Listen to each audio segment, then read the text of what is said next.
Hello, hello. Hello, hello. Welcome.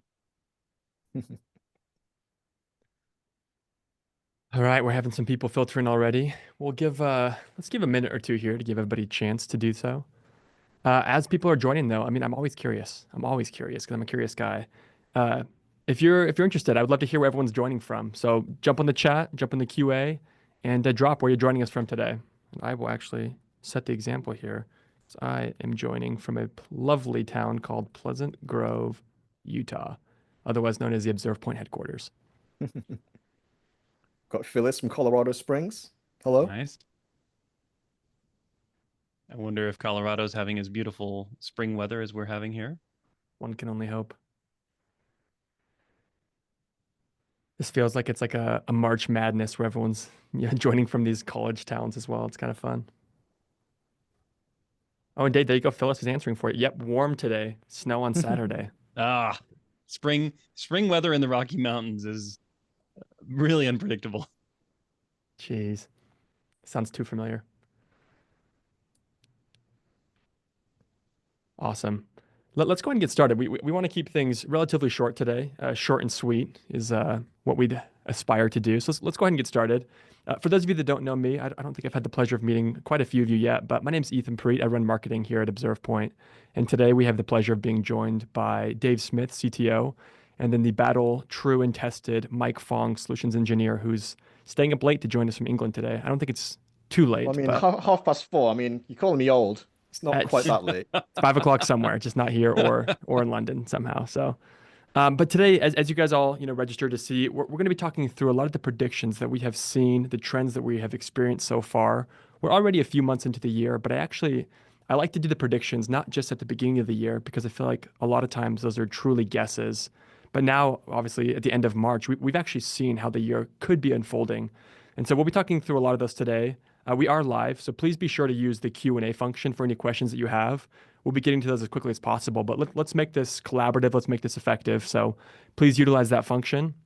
And the first topic that we want to kick off today is actually very, very near and dear to me, which is ad spend, which is getting to be absurdly expensive, as I'm sure many of you have seen. I'm sure a lot of you, as I saw the titles of people joining, aren't actually the digital marketers who are maybe primarily responsible for those budgets, but the group that I like to call website owners. In some way, you have some kind of ownership over your company's website governance, which means that you obviously play a role in what turns out to be advertising. So as a stat on the screen shares, it's $1 trillion is the projected amount that the global ad spend is projected to surpass for this year for the first time ever, which is absurd. Another stat that I wanted to point out was 50% of brands that are planning to boost their influencer marketing. I'm not sure how many of you have ever done influencer marketing before, but it's an expensive place to play, which is just going to show you that people are looking for other avenues because things are growing ever expensive. The last is the projection that year over year, we're anticipating to see an 11% growth in the global ad spend, which means that whatever you spent last year, it's going to be more competitive this year. And so, as we're seeing these stats come through, and again, as we're already in March, partway through the year, what we've been thinking about on the Observe Point side is what does this mean for us? What does this mean for our partners, for our customers? And Mike, I know you obviously, like I said before, you're battle proven, man. Your boots on the ground. What are some of the things that you're seeing? Yeah, well, I mean, just in terms of the historical view, right? Digital marketing has been growing year on year ever since it came into existence. But what we saw during COVID, 2020, is suddenly the whole world went digital. You couldn't go to conferences, you couldn't, it was pointless to throw leaflets in people's doors. And so a lot of marketing spend was redirected to digital channels. And just like housing in San Francisco or central London, you will end up inflating the cost of those assets because the supply is limited. It's simple economics, really. And so actually there was a big spike in costs since 2020, and obviously that hasn't come back down. And so what we're seeing kind of boots on the ground with our customers is really they are looking at ways to reduce and claw back and see where efficiency gains can counteract some of those blunt higher CPCs. And so I've got two examples really for you. One is a large retailer in the US, and they're spending over $100 million. So Wow. I know $100 million is just a very small part of that trillion, but it's still a big amount. And they estimated that actually about between 8 and 9% of their ad spend was wasted. And there's a few reasons for this. Firstly, it's customers actually driving traffic to an Error 404 page, which is insane, right? But I have personally clicked on some cost, CPC paid search results that have gone to Error 404 pages. And this is actually surprisingly common because, in many cases, people simply don't check for that typo, or they don't forget, they don't ensure that they're, checking the links are still valid after a certain campaign, or quite simply, they're forgetting to turn off a campaign that was a temporary seasonal aspect. So yeah, 8 to 9%. So we helped this organization find, detect, and prevent this 8 to 9% loss. So looking at the stat on the page, this 11% increase suddenly becomes a much more manageable 2%. And so you're really keeping and reining in those that spend. Another example is when we are working with a university that we work with, and very, very similar. We helped them find, nearly half a dozen ads that were, again, resolving to an error 404 page. So that's just two examples. It's not uncommon at all. And this university was managed to save, tens of thousands of dollars in the year we found. And obviously, those savings will go on and compound over time. So, hopefully, if anyone's listening, hopefully this it doesn't resonate yet, because hopefully you're not aware that you're wasting 10% of your budget, but still continuing. But please do check. It might be a very easy low-hanging fruit to find and save that amount. And Ethan, obviously I'm boots on the ground. I'm working individually with clients. What are you seeing the big picture? What's happening in 2025? Yeah, I mean, in terms of a prediction, I can give you this. And this is, again, coming off of a few days after Adobe Summit. For those of you that are on the call that were also at Adobe Summit, we had amazing, amazing conversations with a lot of people. And the prediction I would give is that every single company has some sort of marketing funnel that they're trying to optimize. And those that are going to be effective in 2025 are going to be those that are able to find that leakage and prevent it from happening. Because if you're spending more money, your cost, your ROI on any marketing function is going to be less in 2025 than 2024. So the best thing you can then do is create effectiveness. And so again, having worked with dev teams my entire career, it's always, hey, I need you guys to go and prevent problems from happening, which is a very difficult ask. And that's something I don't envy at all. But in being able to detect something and automate that process where you can identify the leakage, then all you're asking them to do is go fix this very specific problem. So again, our prediction for 2025 for the remainder of the year, and probably going into 2026 as well, is the key differentiator from successful companies to those that are overspending is how effective are you at automating and finding issues, and then two, fixing the leakage in your marketing funnel. And Dave, I know we've talked about this at length as well, but I know I've been able to have a peek under the curtain, but I'd love to turn it over to you to kind of show what Observe Point thinks about this. Thanks, Ethan. Yeah. So for a long time, we really want to help our customers um, find ways to be more efficient. And we said to ourselves, where are some of this leakage happening?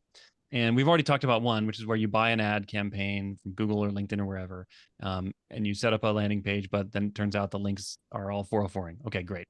Another one that is very common is email. So email marketing, where you are going to blast an email out to 1 million people on your contact list. And there are links and calls to action in that email. And are those links actually working? Are they 404ing? Do they have attribution so that you can actually track the effectiveness of your email campaign? Do they have analytics on the pages that those links point to so that you can count the visits and measure the sessions and effectiveness? Do those links go to pages that actually don't honor users' privacy consent preferences, where it could get you in trouble with a regulator? Do they go to pages that have accessibility problems, where people can't interact with your page because they have vision impairments or mobility impairments? So with that, we launched earlier this year what we call validate email links. That is the ability to send an email to Observe Point, and Observe Point will do what it does best: take the links out of the email, visit each one, and then report on it. And this week, we are launching a revised, a nice improvement to this to make it much, much easier for you to use in your email marketing. So let me go ahead and share my screen and show that to you right now. Awesome. So what you're seeing on the screen right now is an inbox that I have created. And I just want to show you how easy that is now. And in this inbox, you can see 4 messages that I've sent to it. And I'll explain what those are in just a minute. But let me just show you how simple this process is. Starting this week, you're going to see a new menu in your ZeroPoint platform called Validate Email Links. It'll have a nice yellow new badge on it. If you click that, we've got this quick setup, and that lets you, in one click, get inbox address.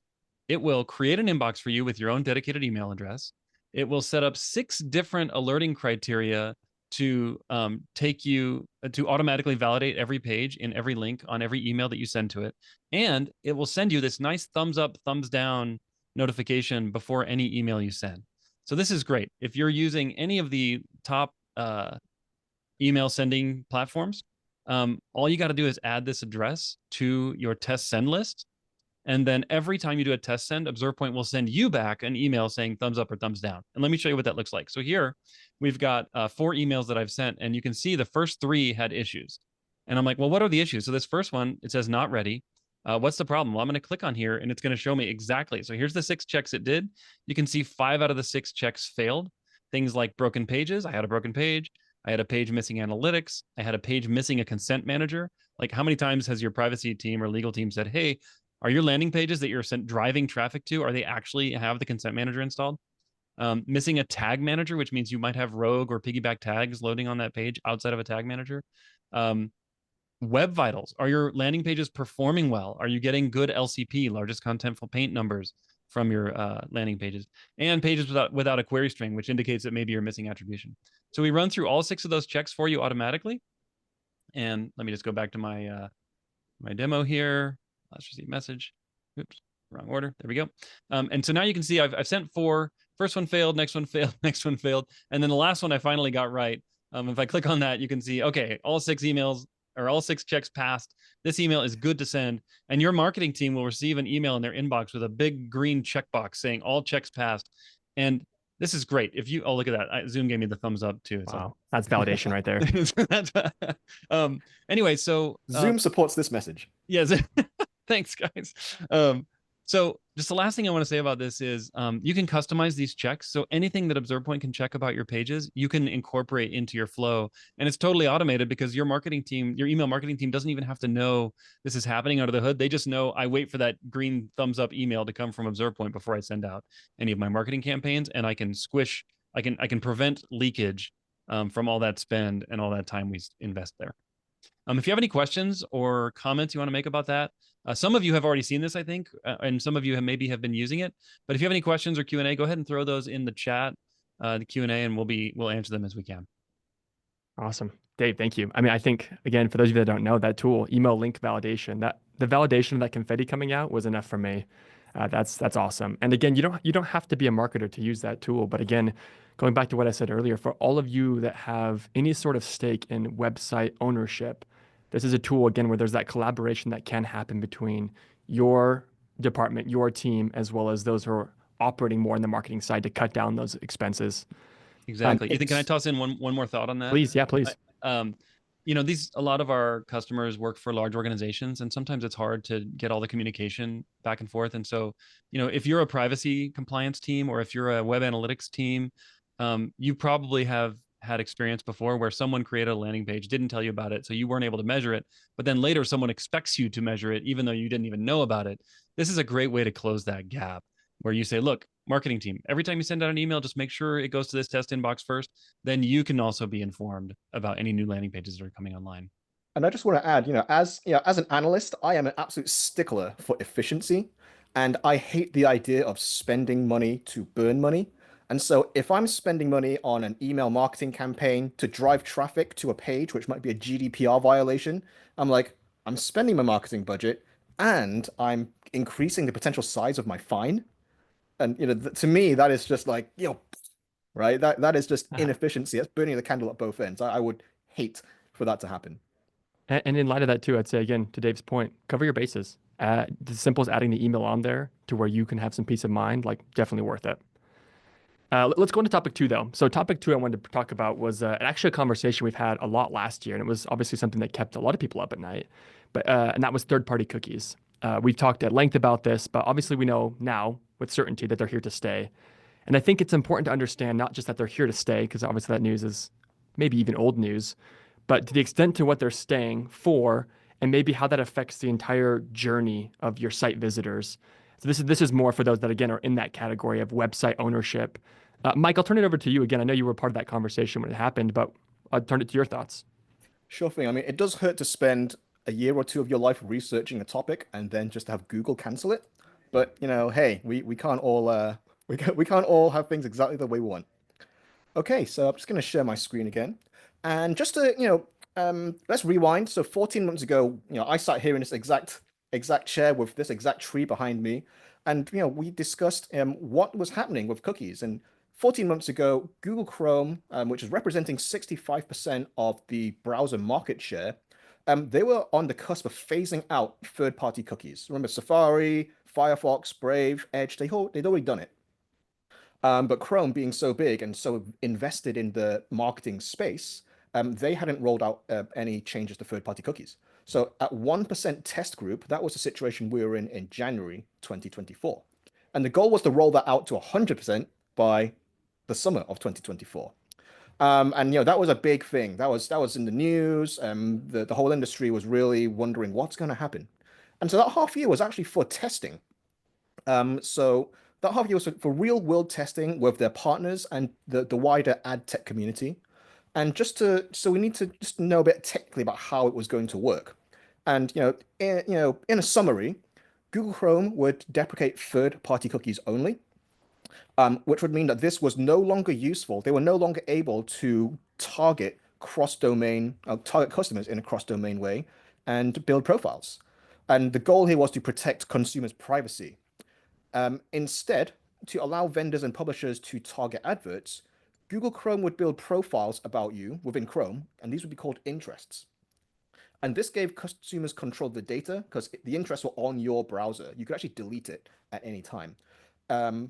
Advertising vendors would then use an API to essentially read these interests from your installation of Google Chrome and then be able to send you, hopefully, targeted advertising. Now, the issue here is that interests were entirely within Google Chrome, which means it's entirely within the control of Google. So this system was hoped it would protect users' privacy, but continue to allow targeted ads and drive revenue for publishers. Now, during that half year of testing, they did involve, as I said, the ad tech community, their rivals in the ad tech space as well, but also the UK's Competition and Markets Authority. And this was, essentially like I think there's the equivalent in the US. Is it the FDA? No, it's not. I can't remember which one it is. Anyway, so to ensure fairness, they worked in a very open, collaborative way. And so eventually the results from the testing came out. And I just want to, bring this is an article that was actually published by data scientist Elias Selman from Criteo. So Criteo is one of those ad tech partners that helped in the design, the feedback process. And let's just say it's not pretty. The feedback was pretty bad, I would say. So on revenue, overall impact on revenue in the ad tech space was potentially a 60% drop in money from click-throughs, money from impressions, and money from conversions. And the end result is that would have been a step change over half a year of 60% revenue in the space, which would simply cause many publishers to fail, potentially causing many ad tech vendors to fail as well. On the Competition and Markets Authority kind of primary use case, Google's share of revenue was going to grow from 23% of that 100% to 86% of the 40 remaining percent. So I've said a lot of percentages there, but the summary is that Google would have an even stronger monopoly on a much smaller pie. And then on the user experience aspect as well, remember what's got to happen now is the ad tech vendor has to read the interests in Google Chrome. It's got to send that back to their server. Then it's going to choose the right advert to show you, a bidding process, and then it's got to render that advert eventually. And so it actually caused ads to load slower. And many people on slow loading devices or connections would simply move on, and there'd be no impression, there'd be no click through. So ultimately, after these pretty terrible results, on July the 22nd, 2024, Google actually decided, with the blessing of their partners and the CMA, to not deprecate third-party cookies. And that's really where we are now. They have announced a new way forward, I say in inverted quote marks. And we haven't really had much detail on the new way forward. But what we can say is that the deprecation of third-party cookies isn't happening anytime soon. And that's why there is a huge demand for the ongoing reporting now of third-party cookies on an ongoing basis. Because previously it was they're going to go away, let's not bother reporting on them. But now they are here to stay. So we really need to help organizations see all of their cookies across their estate. So Dave, I think you've got something for us. Yes, so we want to help with this problem. And cookies have been part of Observe Point's bread and butter now for a long time. And the fact is, Observe Point has a lot of data about your website that it collects while visiting your sites. And this data has historically been a little bit hard to get. So if you had questions like, hey, I operate 15 domains, I've got a question from my legal team about this one cookie. Is it present on any of my domains? You could get that information from Observe Point if you were willing to do a lot of clicking and you were pretty patient. So that was hard. We are now next month launching a new reporting system that will make that question and hundreds of others extremely easy to answer. Finally, you'll be able to, with one click, see answers to questions like, where is this cookie across all my sites? When did it first come into existence? Awesome. What are my sites with the largest number of third-party cookies? What's even my cookie inventory across all my domains, across all my audits for all time? What did that look like 6 months ago versus today? All kinds of questions that will become very, very easy to answer. And we're going to show you a few of those right now that will help you manage your cookie situation, third party, first party, whatever. The situationship. Yes, your cookie situationship. That is a very good way to describe our relationship with cookies. It's more than complicated. It's a situationship. It's more than complicated. Mike, you want to show us some of the new reporting that you'll be able to do? Yeah, absolutely. So we've got a couple of example use cases to talk you through. Okay, great. Yep. So we've set up kind of three scenarios here, which are very, very common amongst our customers. So the first one is, I want to know what the heck is going on with all my cookies across my entire domain. So for example, let's imagine I owned a couple of businesses. I own the BBC, which is the British Broadcasting Company. I own Nordea, and I also own, actually, it's just those two websites. Okay. So yeah, in this situation, what we've got is a complete inventory of all the cookies that exist across all of the website properties I own. We can also see that they're categorized by third party or first party. And the power of this new reporting interface really, Dave, you've done an incredible job building, it's actually every nerd's dream. It's like you've recreated Excel and Google Sheets in Observe Point. But we can add columns, we can remove columns. There are, Dave, how many, are there over like 300 metrics we can report on here? Yes, across all the reporting, it's hundreds and hundreds of metrics. Hundreds and hundreds of metrics. We can add these as columns. And I've added a couple of, just to demonstrate this feature. So we know what cookies are across our entire estate. We know which websites they're on. We know whether it's a third party cookie or a first party. And I wanted to just show this kind of, what would you call it, an obituary? So when cookies came in, when third party cookies were about to go out, Google added the partition key. And I remember we said that no one's really adopting partition keys because no one believes Google is actually going to deprecate third-party cookies. And so it's actually interesting to see all these zeros because they were right and we were wrong. The second column that's really important for our customers is to understand how a cookie is being set. So we can see this cookie, audit_p. It's actually, there are 22 methods on the bbcu.co.uk to set this method. So it's 22 different total cookie initiation methods. So that's incredible. And then looking here as well, our customers are often wondering, when did a cookie first appear on my site? And when did it disappear? So across time, Observe Point is able to tell you when exactly the answer to those questions. When did a cookie appear? And so in this case, the cookie first appeared on the 3rd of December, 2024. And then the most recent time this cookie was found was March 24th. So it's really useful when there are organizations who want to ensure that at a given time period, something bad wasn't happening. And then finally, this column is really cool.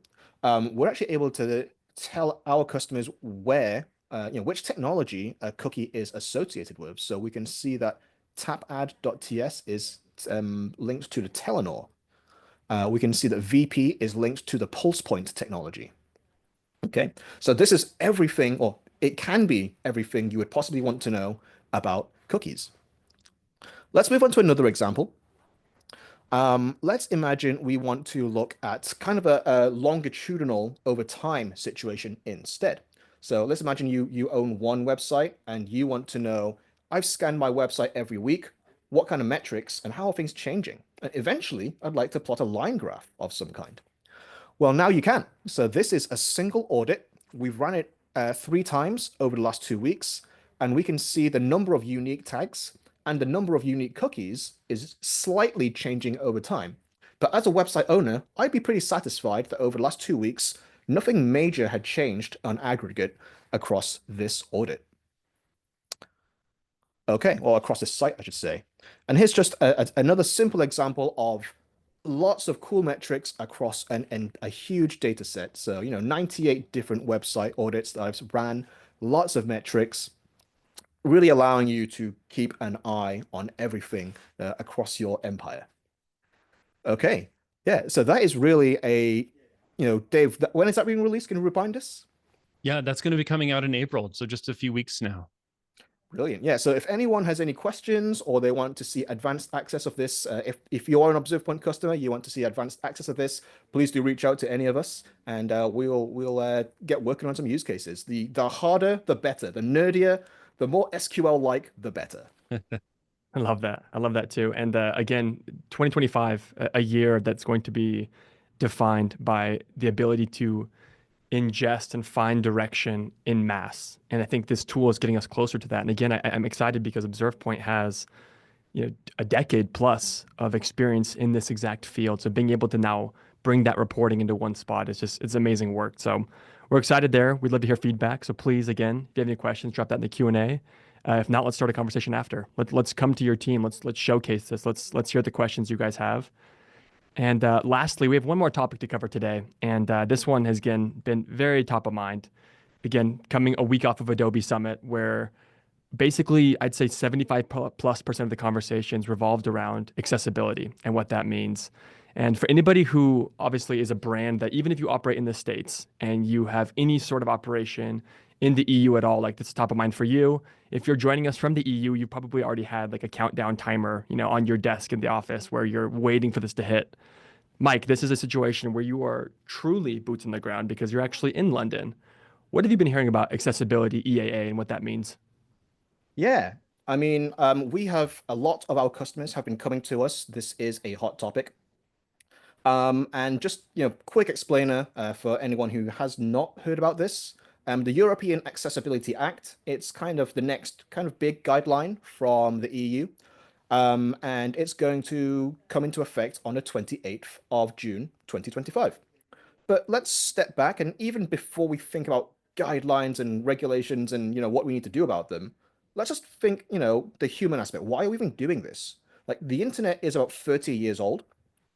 And there are lots of people who were, young adults when the internet came into existence, and it's become part of their everyday lives. Online banking, newspapers, and everything revolves around the internet. But now, those adults back in 1995, they're now kind of starting to get elderly. So genuinely, a large portion of the of internet users, their eyesight is declining. So even before we think about this guideline from the EU or this guideline in America, whether it be federal or state, we should be thinking about actually the genuine revenue impacts that not being accessible could cause us. So yeah, that's really the primary point. But secondarily is these two bits of legislation, the US and the UK, or sorry, US and Europe. And the European one is coming into play on the 28th of June, 2025. So that's just about 3 months away. And really what it states is that websites and applications, so iOS and Android apps, must be compliant to a certain level of usability for blind people and visually impaired by the state, or that's when it comes into force. And initially, it will apply only to new or majorly changed digital properties. So if you're building a new website or you're starting a new business, things are going to get even harder. Whereas if you're already a large website in about a couple of years, these things will apply retroactively to older business and older sites and applications as well. But there is the World Consortium on Accessibility Guidelines. Those are the WCAG guidelines. And that is the globally accepted standard for accessibility. And so actually, that is really where things come into play. Those are the guidelines that which will be measured against. Okay. So yeah, once again, for the last time, Dave, I think you've got something to show us. Yeah, definitely. Let me share my screen here. But first, maybe I should address one of the Q&A questions that just came up because it's relevant here to this. But Excellent. the question comes from Maureen: Is it easy to customize and export this dashboard, referring to the cookie reporting that we were showing? If you need to Yep. generate comparisons between different systems, absolutely. We designed the new reporting system to be totally exportable and interchangeable with other systems. In fact, we've made multiple different ways to do this. You can download Excel files. You can copy and paste right out of the table, much to Mike's satisfaction. He was thrilled by that. I tried to break the system and I found a few ways to break it, Dave. I've got some feedback for you. Okay. But Okay. it's export CSVs, copy and paste to a spreadsheet, aggregate functions, group by.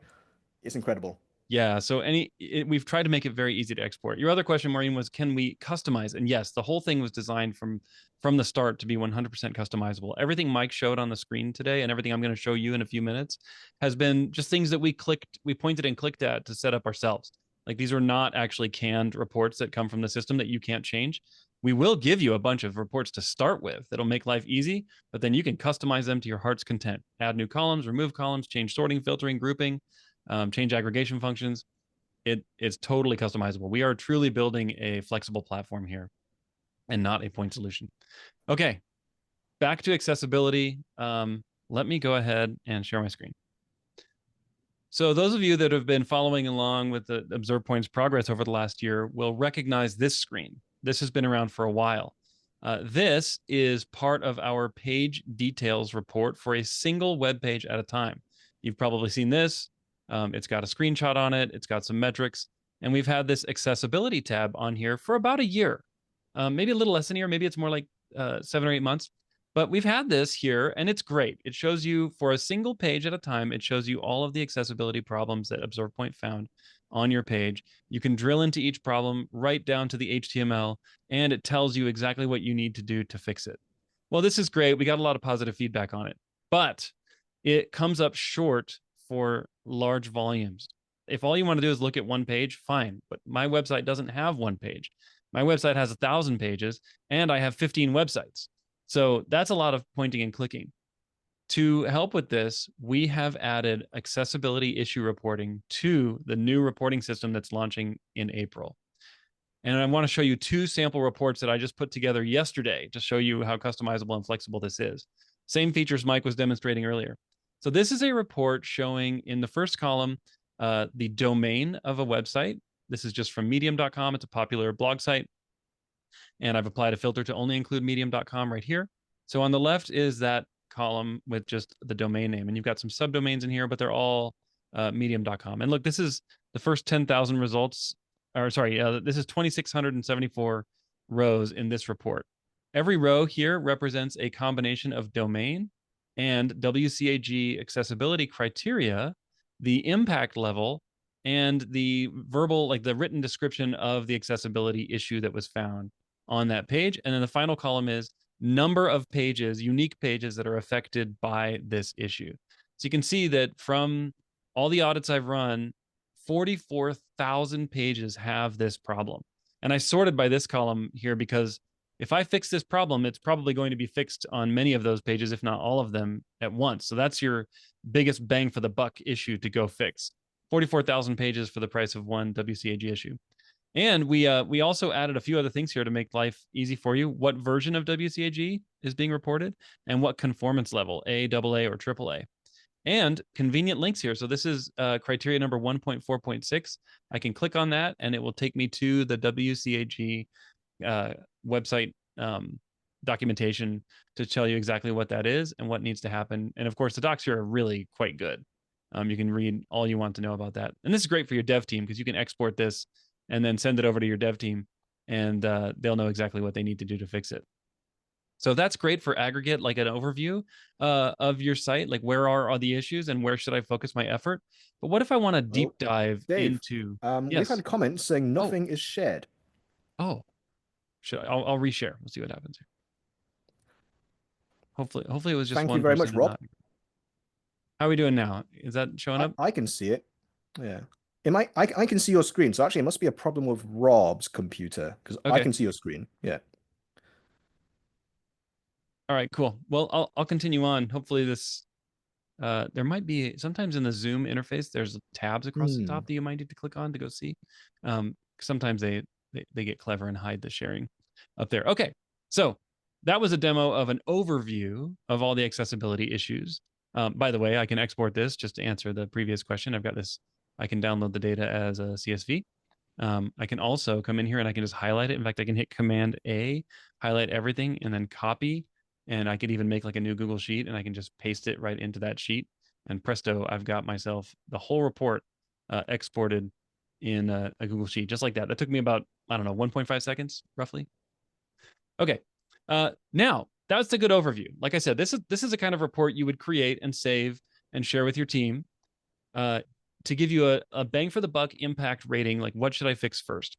What if I want to dive deeper? What if I want to go into an individual issue and see the information about it? Well, we've got you covered there too. This report is an example. Again, I just created this report by picking columns from my little column chooser over here. You can see all the different accessibility things you can add as reporting columns. And to Mike's point earlier, there's hundreds of these columns across all of our reports. But I've just added a few of the most relevant ones to give to a dev team to get things fixed. And I sorted this one by impact. So the critical issues are on top. And so you can see over here, here's the page URL. And of course I can make the column as wide as I want to show the whole URL. Here's the WCAG version, conformance level, criteria, again, clickable link to jump to the docs, which is handy. And then I've decided to show the accessibility issue type. So this is like a summary description. ARIA attributes must conform to valid values. Oh, there must be some invalid values here. Sure enough, there are. And if you click on this one or hover on this one, it'll say, here are the things you need to fix. ARIA attribute element ID does not exist on the page or is a descendant of a different Shadow DOM tree. Like, oh, who would have known that? And then it tells you specifically what attribute that was. So in this case, ARIA labeled by equals 337. You're like, well, where is that? Well, let's go to the right and we'll see. Here's the actual exact HTML on the page. Here's that magic 337 number where you can find that. You're like, well, how could I locate that? Well, one way to locate it is you can use this CSS selector to jump to that if you want to open the DevTools and jump into it. So the point here is we've got reporting that is totally customizable by you that can give you either an overview that you might give to leadership, like as a progress report, a bang for the buck report to say, where should I fix first? What order should I go? And even a deep dive drill down that you can share with your developers all through the same reporting system that will be coming out here in just a few weeks. And Dave, we've got a question from Maureen Holland in the Q&A, and she asks, will things update automatically? So will reports update automatically as you add new sites and new scans? Great question, Maureen. So every time ObservePoint scans one of your pages, right after that scan is complete, this report will automatically be updated.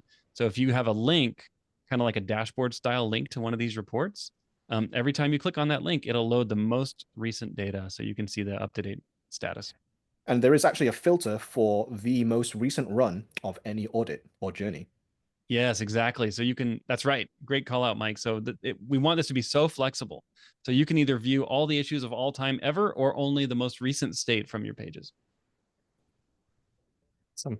Well, we're running up on time here. I just want to again mention, I mean, that last prediction of, again, being able to automate as much as you can of that accessibility flow is going to be, again, a game changer, especially those who have the highly regulated industries where you feel like you're more at risk of, facing some kind of lawsuit related to accessibility is going to be, very, very top of mind. And again, if anything on this webinar today jumped out at you, please reach out. All of you received an email with the invite to this, like reply to that if you need to, but drop it in the chat.